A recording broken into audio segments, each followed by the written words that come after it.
C'est vous, très cher ami. Ivan Vassilievitch. Que je suis heureux. Quelle bonne surprise. Comment va la santé? Je vous remercie, et vous-même? Ça va à peu près, mon ange, grâce à vos prières. Et ainsi de suite. Asseyez-vous, je vous en prie. Ce n'est pas gentil d'oublier ses voisins, ma colombe. Mais dites-moi, mon mignon, pourquoi êtes-vous sur votre trottoir? Habit, gants blancs, et ainsi de suite. Vous avez des visites à faire, mon bijou? Non. C'est vous seul que j'avais l'intention de voir, inestimable Stepan Stepanovitch. Mais alors pourquoi cet habit, mon joli? On dirait une visite du jour de l'an. Je vais vous dire de quoi il s'agit.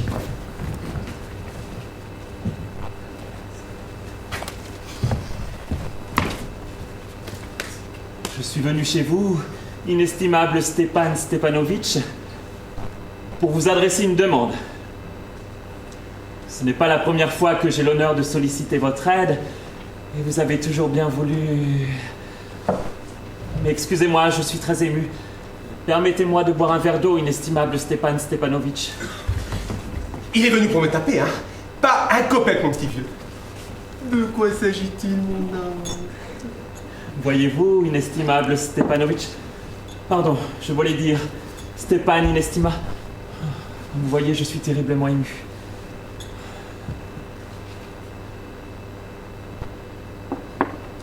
Bref.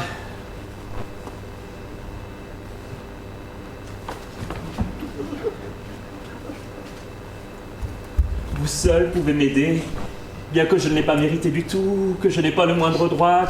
Assez tourné autour du pot. Allez-y carrément. Alors, Tout de suite. Un instant. Voilà, je suis venu vous demander la main de votre fille Natalia Stepanova. Mon petit cœur. répétez-moi ça, Ivan Vassilievitch, je n'en crois pas mes oreilles. J'ai l'honneur de vous demander... Très cher ami, que je suis donc heureux. Et ainsi de suite. Et il y a si longtemps que je souhaite cette union. Voilà bien mon rêve le plus cher. Et je vous ai toujours aimé, mon ange, comme mon propre fils. Que Dieu vous accorde amour, entente Et ainsi de suite. Pour ma part, j'ai toujours espéré... Oui. Mais qu'est-ce que j'ai à rester planté là comme un imbécile? Parole, la joie me fait perdre la tête. Ah, que je suis heureux. Et ainsi de suite. Je cours chercher Natacha. Inestimable Stepan Stepanovitch. Croyez-vous que... je puisse espérer? Voyons, un bel homme comme vous. Comme si elle pouvait refuser. Je parie qu'elle vous aime déjà à la folie. Et ainsi de suite. Un instant. J'ai froid. Je frissonne comme si je devais passer un examen. Prendre une décision. Voilà la chose capitale. Si l'on se met à réfléchir, à hésiter, à discuter, à attendre l'épouse idéale ou le grand amour, on risque de rester célibataire. J'ai froid.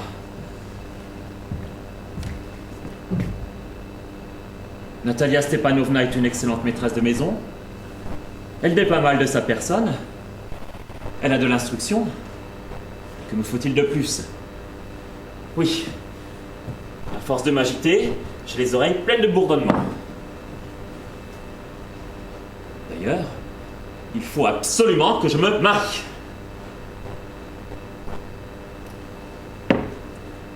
J'ai déjà 35 ans. C'est l'âge critique, pour ainsi dire. Et puis j'éprouve le besoin d'une vie ordonnée, bien réglée. J'ai une lésion au cœur, tout le temps des palpitations. Je m'emporte facilement. Pour un rien, je me mets dans des états terribles. En ce moment, par exemple, mes lèvres tremblent, la paupière de l'œil droit saute. Mais le pire, c'est la nuit. À peine couché, à deux doigts de m'endormir. Pan! Un coup dans le côté, et pan! Dans l'épaule, et pan! Dans la tête. Alors je me lève comme un fou, Je marche un peu, puis je me recouche. Et allez, ça recommence. Pan! Dans le côté. Pan, pan! Au moins 20 fois de suite. Tiens, c'est vous? Et papa qui me dit, va voir, c'est un marchand qui veut te vendre quelque chose.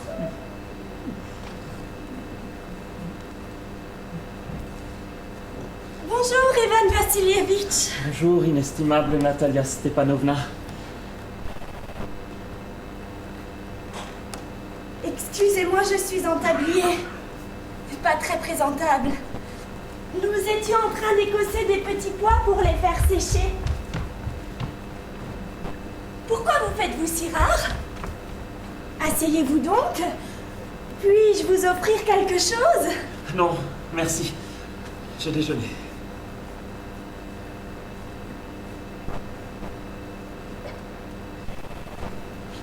Fumez, je vous en prie, voilà des allumettes.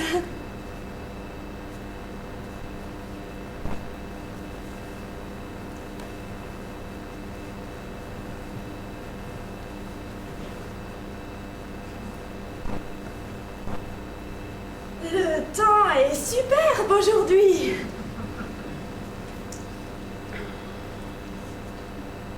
Mais hier, il a tellement plu que nos ouvriers n'ont rien pu faire de toute la journée.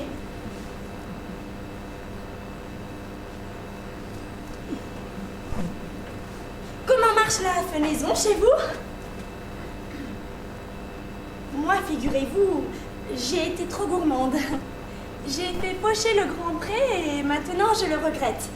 J'ai peur que le foin ne soit abîmé. J'aurais mieux fait d'attendre un peu.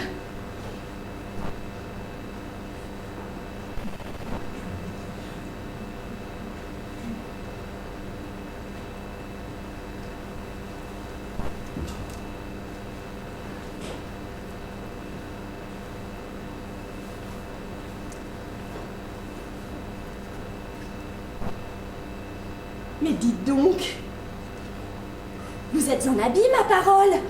Je n'en reviens pas. Vous allez au bal? À propos, je vous trouve très... bonne mine. En quel honneur cette élégance? Voyez-vous, inestimable Natalia Stepanovna, je suis venu vous demander... Vous serez sans doute très étonné. Fâché même peut-être. Mais je suis tout glacé. De quoi s'agit-il?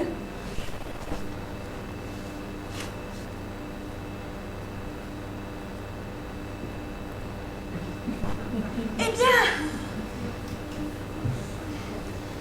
Je tâcherai d'être bref. Vous savez, chère Natalia Stepanovna, que j'ai l'honneur de connaître votre famille depuis longtemps, depuis mon enfance. Ma défunte tante et son époux, dont vous ne l'ignorez pas, j'ai hérité les terres, ont toujours tenu votre défunte maman, ainsi que votre papa, en haute estime. La lignée des Lomov et celle des Tchoubkouf n'ont cessé d'entretenir des relations amicales, on pourrait même dire des relations intime. D'ailleurs, comme vous le savez, nos terres se touchent. Rappelez-vous, mon pré aux vaches est contigu à votre bois de bouleau. excusez-moi de vous interrompre, mais vous venez de dire mon pré aux vaches. Mais est-ce qu'il est à vous? Mais quelle question? Voyons, le pré aux vaches est à nous, pas à vous. Mais si, il est à moi, inestimable Natalia Stepanovna. Première nouvelle, comment cela serait-il possible? Comment? Voyons, je parle du pré qui forme une enclave entre votre bois de bouleau et le marais brûlé. Mais oui, parfaitement. Il est à nous. Vous vous trompez, inestimable Natalia Stepanovna. Il est à moi.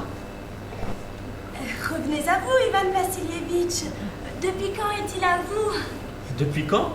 Mais depuis toujours. Ça alors, je vous demande bien pardon. Mais les documents sont là, inestimable Natalia Stepanovna. Le pré aux vaches a été en litige. C'est exact. Il y a belle lurette. Mais aujourd'hui, tout le monde sait qu'il est à moi. quoi bon discuter? Écoutez, la grand-mère de ma tante avait prêté gratuitement cette terre aux paysans du grand-père de votre papa pour une durée illimitée, les paysans fabriquant des briques à son intention. Ayant ainsi joui gratuitement du pré aux vaches durant une quarantaine d'années, les paysans du grand-père de votre papa s'étaient habitués à le considérer comme leur bien. Mais à l'heure de l'émancipation... Mais ça ne s'est pas du tout passé comme ça. Mon grand-père, comme mon arrière-grand-père, estimait que leur terre s'étendait jusqu'au marais brûlé. Ce qui veut dire que le pré aux vaches nous appartient. À quoi rime cette discussion? Je ne vous comprends pas. C'est même agaçant. Je vous montrerai des documents, Natalia Stepanovna. Non, vous plaisantez? Ou vous vous moquez de moi?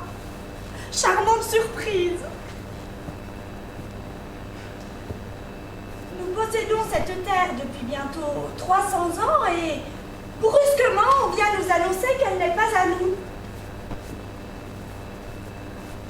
Excusez-moi, Ivan Vassilievitch, mais c'est à peine si j'en crois mes oreilles. Ce n'est pas que je tienne particulièrement à ce pré. Il ne mesure que 5 déciatines et ne vaut pas plus de 300 roubles. Mais c'est l'injustice qui me révolte. Vous pouvez dire ce que vous voudrez, je ne supporte pas l'injustice. Oh, écoutez-moi, je vous en supplie. Comme j'ai eu l'honneur de vous le dire, les paysans du grand-père de votre papa fabriquaient des briques pour la grand-mère de ma tante. Voulant leur faire plaisir, la grand-mère de ma tante... Grand-père, tante, grand-mère, quel charabia! Le pré aux vaches nous appartient, point c'est tout. Non, il est à moi. Il est à nous. Vous pouvez discuter pendant l'éternité, revêtir 36 praques si ça vous plaît. Le pré aux vaches est à nous et à nous. Je ne demande rien à personne, mais je ne veux pas perdre mon bien, que cela vous chante ou non. Je me moque de ce prêt, Natalia Stepanovna. Ce que j'en dis, c'est pour le principe. Si vous le désirez, je vous l'offre tout de suite. Mais moi aussi je peux vous l'offrir puisqu'il est à moi. C'est tout de même étrange, Ivan Vassilievitch. Nous vous avions toujours considéré comme un bon voisin, un bon ami. L'année dernière, nous vous avons prêté notre batteuse. Notre blé a dû attendre jusqu'en novembre. Et vous nous traitez comme si nous étions des Romanichels. Vous m'offrez ma propre terre. Excusez-moi, mais ce n'est pas se conduire en bon voisin. À mon avis, c'est de l'insolence tout simplement. Ainsi, vous me prenez pour un usurpateur? Mademoiselle, je n'ai jamais volé la moindre terre à autrui, et qui m'accusera aura de mes nouvelles. Le pré aux vaches m'appartient. Ce n'est pas vrai, il est à nous. À moi. Pas vrai! Et pour vous le prouver, je ferai faucher ce pré aujourd'hui même. Comment? Aujourd'hui même, mes ouvriers faucheront ce pré. Je les ficherai dehors. C'est ce qu'on verra. Le pré aux vaches est à moi. Compris? À moi. Oh, et puis cessez de crier, de parler de la sorte. Hurlez, suffoquez de rage chez vous tant que vous voudrez, mais ici, tenez-vous correctement, je vous le demande. Mademoiselle, ces palpitations terriblement épuisantes me faisaient souffrir. Si le sang ne battait pas dans mes tempes, je vous parlerais sur un autre ton. Le pré aux vaches m'appartient. Non, il est à nous. À moi. À moi. À moi.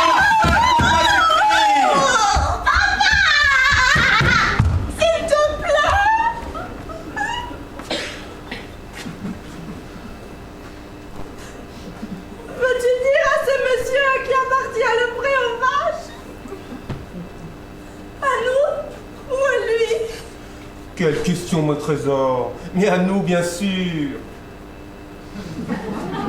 Voyons, Stepan Stepanovitch, comment serait-il à vous? Vous, au moins, soyez raisonnable. La grand-mère de ma tante a prêté gratuitement ce prêt aux paysans de votre grand-père. Ils en ont joui pendant une quarantaine d'années comme si ce prêt leur appartenait. Mais lorsque l'émancipation... Permettez. Vous oubliez un détail. Ces paysans ne versaient rien à votre grand-mère. Et ainsi de suite. C'est justement parce que ce prêt se trouvait alors en litige. Aujourd'hui, le dernier imbécile, c'est qu'il est à nous. Vous n'avez donc jamais vu le cadastre? Je vous prouverai qu'il est à moi. Vous ne me prouverez rien du tout. Si je le prouverai. Mais pourquoi crier, ma colombe? Les hurlements ne prouvent rien. Je ne demande pas le bien d'autrui. Mais ce qui est à moi est à moi. Mais comment donc? Si c'est comme ça, mon petit, ce prêt que vous me chicanez, plutôt que de vous le donner, eh bien, j'en ferai cadeau, mon chien. Voilà. Ça alors? De quel droit feriez-vous cadeau d'une terre qui ne vous appartient pas?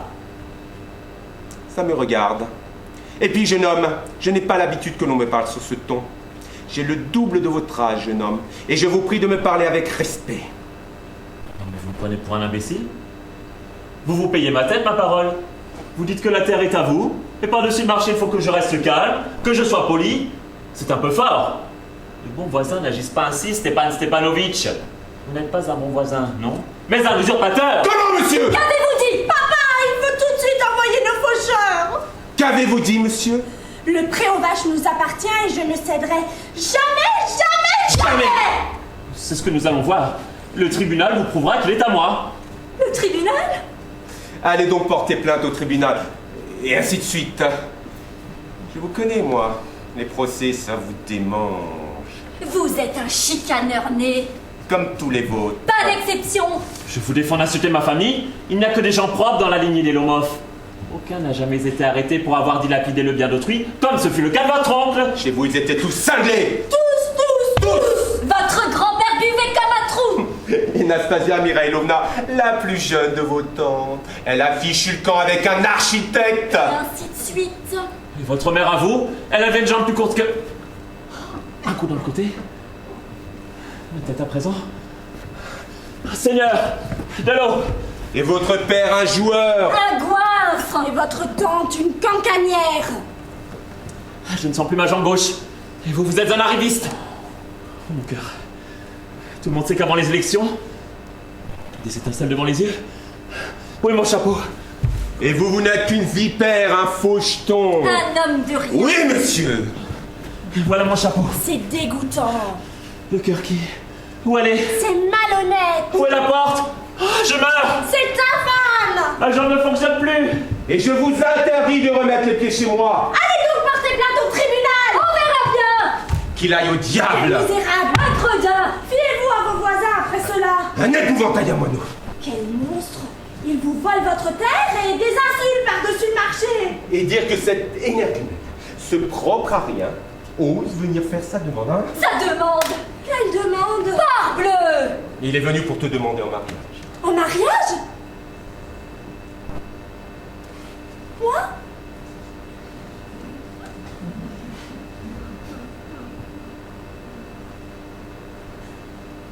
Pourquoi ne l'as-tu pas dit plus tôt? C'est pour ça qu'il s'est endimanché. Cette saucisse. Cette espèce de macaque. Me demander en mariage. Moi?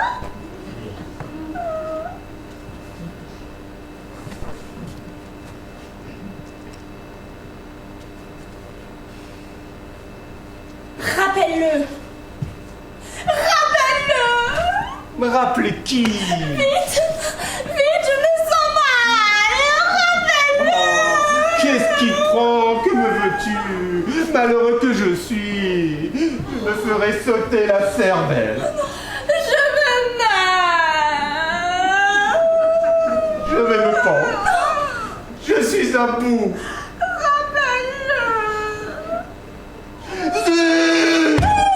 Mais cesse de pleurnicher. Mais qu'avons-nous fait? Qu'on le rappelle. Qu'on le rappelle. Il vient. Et que le diable l'emporte. Mais tu lui parleras, toi. Moi, je ne veux plus. Mais qu'on le rappelle. Mais puisque je te dis qu'il arrive. Oh, quelle calamité pour un père. Seigneur, avoir une fille à marier, à se couper la gorge, je jure que je le ferai. Nous avons insulté cet homme. Nous l'avons chassé. Et tout cela par ta faute. Ah non, par la tienne. Bien sûr.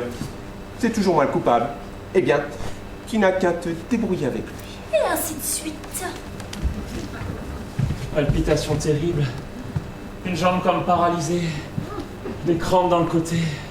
Excusez-moi, Ivan Vassilievitch. Je crois que nous nous sommes trop échauffés. Mais maintenant j'y suis, ce prêt vous appartient en effet. Mon cœur bat comme un fou. Oui, le pré aux vaches est à moi. Mes paupières des mitraillettes. Mais oui, il est à vous. Asseyez-vous donc. C'est nous qui avions tort. Simple question de principe.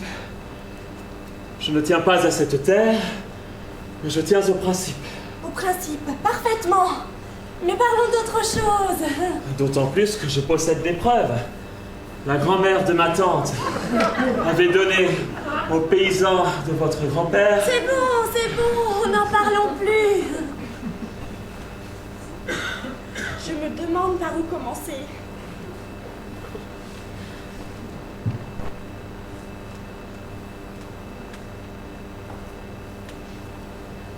Irez-vous bientôt à la chasse? À la chasse au coq de bruyère. Oui, inestimable Natalia Stepanovna. Après la moisson, je pense.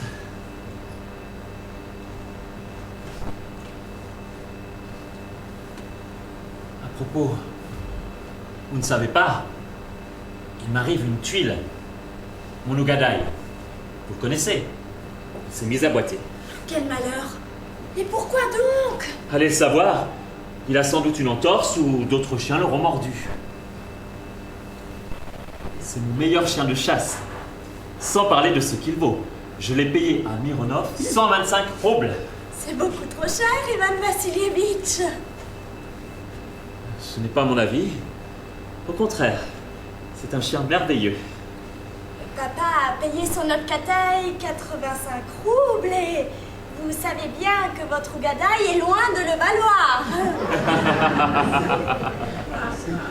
Mon Ougadaï ne vaut pas Otkataï. Voyons, Ougadaï ne vaut pas Otkataï. Mais bien sûr. Otkataï est encore jeune. Ce n'est pas un chien adulte, je vous l'accorde. Mais pour les femmes, vous ne trouverez pas son pareil, même pas chez Volchanetsky. Oh, permettez, Natalia Stepanovna, vous oubliez que sa mâchoire inférieure est plus courte que sa mâchoire supérieure. Un tel chien ne vaut rien pour attraper le gibier. Ah ben je vous l'affirme. Vous avez donc mesuré sa mâchoire? Oui, je l'ai mesuré. Alors, pour suivre le gibier, bon, ça va. Mais alors, pour le prendre...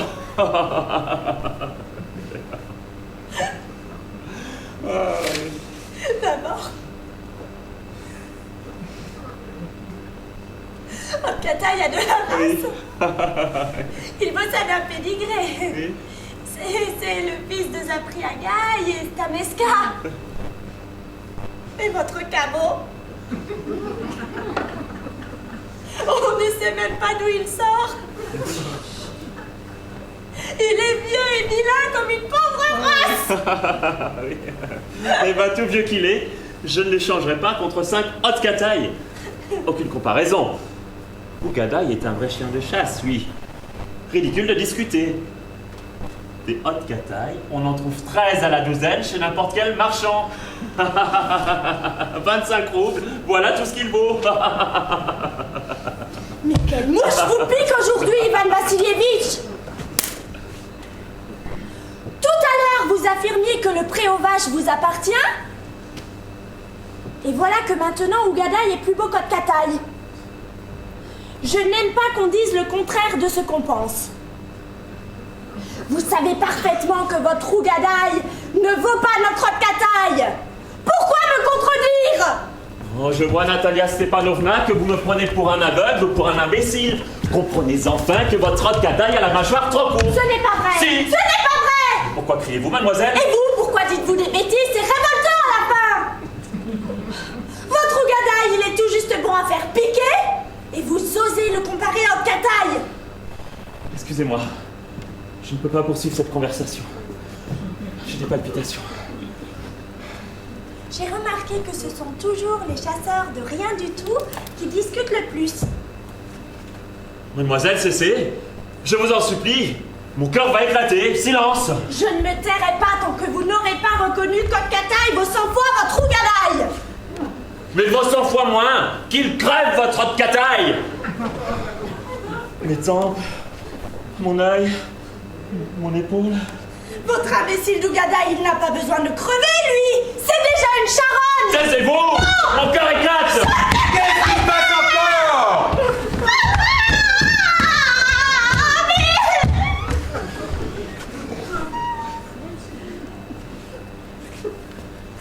Dis-nous franchement, en toute conscience, lequel des deux chiens est le meilleur? Notre Kotkataï ou son Ougadaï? Stepanovitch, je vous en supplie. Dites-moi une seule chose. Votre Kotkataï a-t-il la mâchoire inférieure trop courte, oui ou non?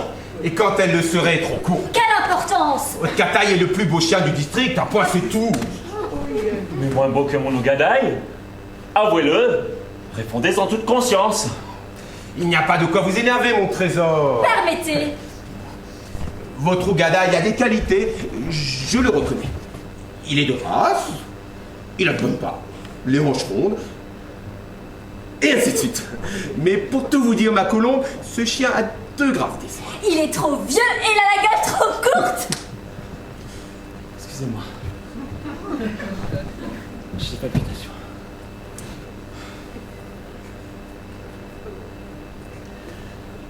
Allons au fait. Rappelez-vous, l'autre jour, dans le bois de Marouchka, mon Ougadaï allait de front avec le Ramsaï du comte, et votre Kotkataï était à la traîne, à plus d'une verste. Parbleu, le piqueur du comte lui avait fichu un coup de fouet. Votre chien ne l'avait pas volé, toute la meute suivait le renard, et votre Kotkataï courait après un mouton. Ce n'est pas vrai, monsieur. Écoutez, ma colombe, je m'emporte facilement. C'est pourquoi je vous demande de mettre un terme à cette discussion. Si le piqueur l'a frappé, c'est parce qu'ils sont tous jaloux de mon chien. Oui, monsieur, bassement jaloux. D'ailleurs, vous-même, vous n'êtes pas sans reproche. Dès que vous voyez un chien plus beau que votre Ougadaï, vous essayez immédiatement. Et ainsi de suite. Je me souviens très bien. Moi aussi, je me souviens. Et de quoi donc? Des palpitations, la jambe gauche est froide. Je n'en peux plus. Des palpitations. Quel beau chasseur vous faites. Votre place est à la cuisine, au chaud. C'est au cafard, pas au renard que vous devriez faire la chasse. Vos palpitations. C'est vrai. Si encore vous étiez un chasseur, avec vos palpitations, vous feriez mieux de rester à la maison plutôt que de vous trimballer sur une selle. Vous ne venez à la chasse que pour discutailler, pour embêter les chiens des autres. Et ainsi de suite. Mais je m'en pense facilement. Brisons-la. Vous n'êtes pas un vrai chasseur. Et voilà tout. Et vous? Vous vous prenez pour un chasseur, peut-être? Vous n'allez à la chasse que pour flatter le comte, pour intriguer. Oh, mon cœur. Vous n'êtes qu'un intrigant. Comment, monsieur, moi? Un intrigant. Silence. Un intrigant. Gamin. Blanc-bec. Jura, jésuite. Silence ou je te descends avec mon vieux fusil comme une perdrix. Nullité. Tout le monde le sait. Oh, mon cœur. Que votre défunte femme vous battait. Ma jambe, mes tempes, 36 chandelles. Je tombe. Je Et tombe. toi, tu vis dans les jupons de ta gouvernante. Ça y est. Ça y est. Mon cœur a éclaté. Mon épaule se détache. Où est mon épaule? Ah, je meurs. Un médecin. Gamin. Blanc-bec. Espèce de nullité. Je me sens mal. Je me sens mal. Vous vous prenez pour un chasseur? Vous ne savez même pas vous tenir en selle. Je me sens mal. Papa? Qu'est-ce qu'il a, papa? Papa, regardez-le! J'ai le souffle coupé. De l'air. Ivan Vassilievitch, il est mort. Il est mort. Ivan Vassilievitch? Ivan Vassilievitch? qu'avons-nous fait? Il est mort! Un docteur! Un docteur! Qu'est-ce qu'il y a encore? Qu'est-ce que tu as? Il est mort! Qui est mort? Il est mort! Oui, en effet, il est mort. Seigneur, de l'eau, un médecin. Mais buvez donc. Il ne boit pas. Donc il est mort. Et ainsi de suite. Oh, malheureux que je suis! Qu'est-ce que j'attends pour me faire sauter la cervelle? Pour me couper la gorge? Qu'est-ce que j'attends? Qu'on me donne un revolver. Qu'on me donne un couteau. On dirait qu'il ressuscite. Des étincelles? Dans le brouillard? Où suis-je? Mariez-vous au plus vite et allez au diable! Elle est d'accord, elle consent. Et ainsi de suite. Moi, je vous bénis. Seulement, fichez-moi la paix. Hein? Comment? Quoi? Elle consent. Embrassez-vous et que la peste vous étouffe. Il vit. Oui, oui, je consens.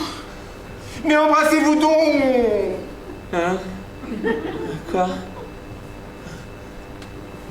Très heureux. Pardon, mais de quoi s'agit-il? Ah oui, je comprends. Mon cœur, 36 chandelles. Je suis heureux, Natalia Stepanovna. Oh, ma jambe est paralysée. Moi aussi, je suis heureuse. Un gros poids de moi! Mais convenez-en maintenant. Ougadaï ne vaut pas Haute-Cataille. Si. Non. Début du bonheur conjugal. Champagne! Si. Non, non et non! Champagne. Si, si et si. Champagne. Champagne!